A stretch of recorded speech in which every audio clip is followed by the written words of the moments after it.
Hello, मैं हूँ रश्मि और आपका सबका स्वागत है मेरे चैनल पे। और अभी क्या है ना, ज़ोरों शोरों से आ रही है होली ना, सब उसकी तैयारी चल रही है। और अभी मैं जा रही हूँ घर में बताने के लिए कि मैं जा रही हूँ खेत पे। तो ये यहाँ पे चिल्लर पार्टी दो खेल रहे हैं, कृषु खेल रहा है, त्रासु खेल रहा है।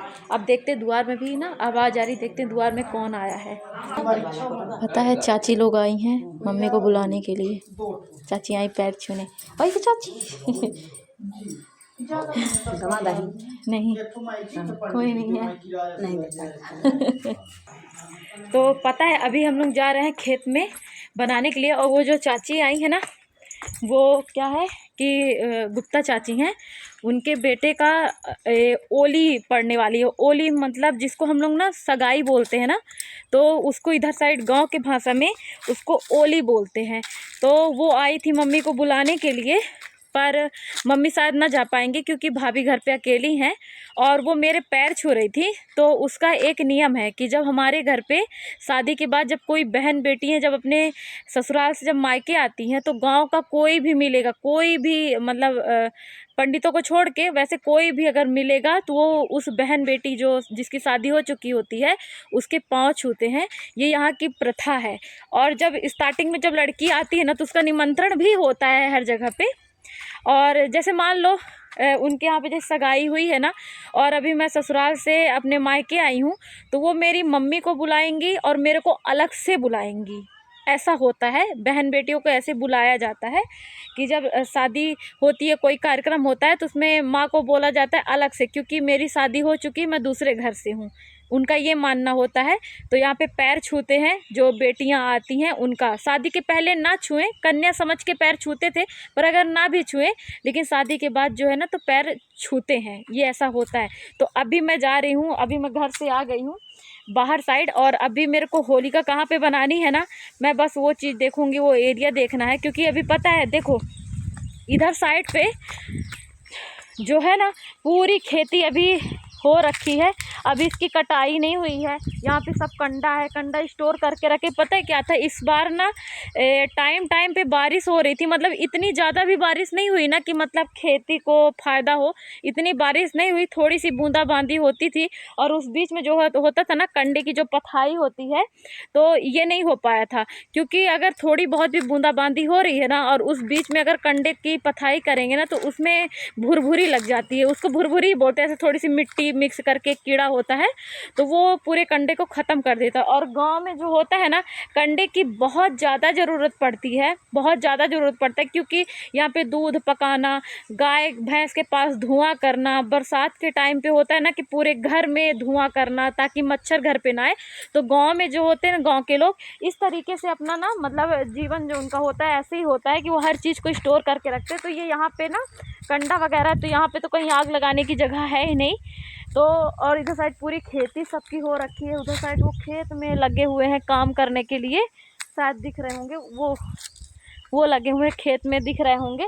तो इधर साइड ना कहीं कुछ भी जगह नहीं है। तो अभी चलते हैं जहाँ पे आलू लगी थी ना, तो अभी हम जा रहे हैं आलू जहाँ पे लगी थी वहाँ पे देखेंगे कि जगह है कि नहीं है। और फसल लगभग निपट चुकी है।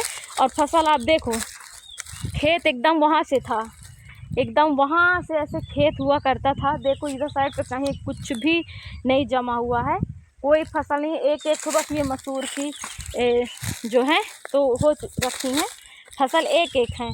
और यहाँ पे जो है ना, तो यहाँ पे आलू की जो खेती की गई थी, आलू भी लगभग ज़्यादा तो नहीं हुआ था, वो वीडियो साथ में कुछ बनाई। और ये यहाँ पे प्याज जो कि एकदम सूख गया है, ये पानी बिना है, क्योंकि बारिश हुई भी नहीं है ना, तो कुएं में भी पानी आएगा कहाँ से, बात समस्या इतनी ज़्यादा होती है। तो यही एक जगह है ना, तो यहीं पे आज हम बनाएंगे होलिका। और होलिका यहाँ पे कैसा बनता है वो मैं बात बताती हूँ। तो जो ये आम है ना, मैं बोल रही थी ना कि आम की पैदावार ज़्यादा हुई है, लेकिन जो लासी है ना वो पूरे आम को ख़राब कर देगी। तो वही हुआ है, इतना इस साल आम आया था, इतना ज़्यादा आम आया था, और पूरी आम की फसल ख़राब हो गई है, कुछ भी नहीं बचा है। तो जो वो जगह है ना, वहीं पे हम बनाएंगे। क्या मैं बोल रही थी, हाँ, यहाँ पे होलिका कैसे बनाते हैं। तो गांव में होलिका क्या होता है ना कि शहरों में, और ये देखो पहले ये दो नीम है, इन नीम को ना काटते नहीं है गांव में, क्योंकि जो ये नीम होता है ना, ये नीम की बहुत ज़्यादा ज़रूरत पड़ती है। जैसे गाय को अगर लगा रहे हैं ना, दूध निकाल रहे हैं, तो मक्खी मच्छर से बचाने के लिए ना शाम के टाइम पे ये नीम का हरा पत्ता ले जा करके कंडे के थोड़ी सी आग रखते, थोड़ा सा कंडा रखते, उसके ऊपर ये पत्ती डाल देते हैं। तो जब ज़्यादा धुआं होता है ना, तो उनको मतलब मच्छर मक्खी नहीं काटते। अब वहाँ पे कोई ब्लैकआउट थोड़ी ना लगाएगा, तो ऐसा होता है। और हाँ, जो होलिका की मैं बात कर रही थी, तो गांव में, शहर में एक चीज़ होता है ना कि वहाँ पे लकड़ी लोग खरीदते हैं, कोई हरा पेड़ वृक्ष काटते हैं। यहाँ पे ऐसा कुछ नहीं होता। यहाँ की होली एकदम डिफरेंट होती है, हर जगह की अलग। कहीं पे कुछ गोबर मिट्टी का कुछ बनाया जाता है, हमारे यहाँ पे ऐसा कुछ नहीं बनाया जाता। ये जो लकड़ी एक दो जो खेतों में पड़ी होती है ना, उन्हीं लकड़ियों का इस्तेमाल करते हैं। और जो ये नहर निकला है ना, ये जो पत्ता उत्ता है ना, इन सब को समेट के होलिका में शामिल कर दिया जाएगा। ये होता है। और बड़े मज़े की चीज़ होली में रहती, पता है, एक हमारे यहाँ पे रेड़ा का पेड़ होता है, आरंडी का पेड़। मैं उसको चल के दिखाती हूँ, दिखाने की। यहाँ पे रेड़ा किसको बोलते हैं, ये होता है रेड़ा। इसको वैसे आरंडी बोलते हैं। ये देखो, इसमें फल हैं।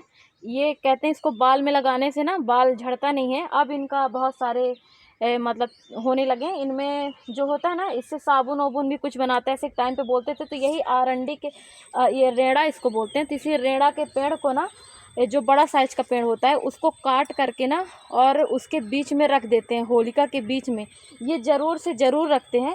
और जो यहाँ पे ये रखा हुआ है ना, इसको वहाँ पे रखा गया था ताकि जो जानवर हैं वो घर के अंदर ना आए। तो उसी पेड़ को, मतलब उससे जो बड़ा साइज का पेड़ होगा, अभी हमको ढूंढना पड़ेगा, उसको ना बीच में रखा जाता है।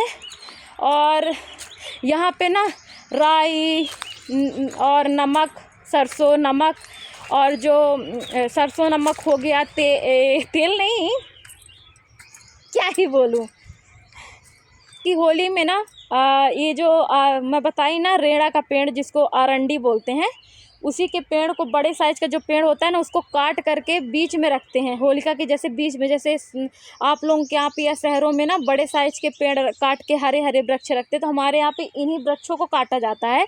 और उसके बीच में जो फालतू के जो पड़े हुए, जैसे सरसों के डंठल हो गए, जो बाद में बचे डंडियाँ, उनका इस्तेमाल कर देते हैं। ये जो पत्ता वगैरह है ना, जो ये फालतू में पड़े हुए हैं, इधर पे आप देख रहे होगे, इन पत्तों का इस्तेमाल करते हैं। और हमारे यहाँ पे ना एकदम अजीब से एक पुतला बनाते हैं होलिका का, और उसको बीच में रखते हैं, होली के बीच में।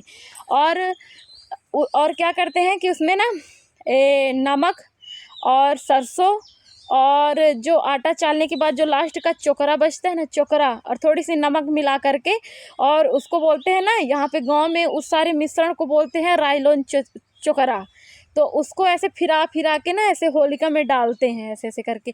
ये प्रथा किस किस के यहाँ पे है, तो आप बताइएगा। हर गांव में नहीं है, क्योंकि मैं 2-3 गांव, जैसे मेरे जो ससुराल साइड है, वहाँ पे ये चीज़ें नहीं होती हैं, ऐसे ऐसे फिराने वाला नहीं होता है।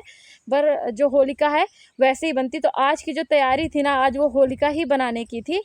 तो ये मेरी सेकंड वीडियो है। और मेरी वीडियो आप सबको कैसी लगी, प्लीज़ कमेंट करके ज़रूर बताइएगा। अगर अच्छी लगे तो प्लीज़ आप मेरे चैनल को सब्सक्राइब करिएगा। जब बनाएंगे होलिका, तब मिलते हैं हम अपनी अगली वीडियो में। तब तक के लिए टाटा, बाय बाय, राम राम।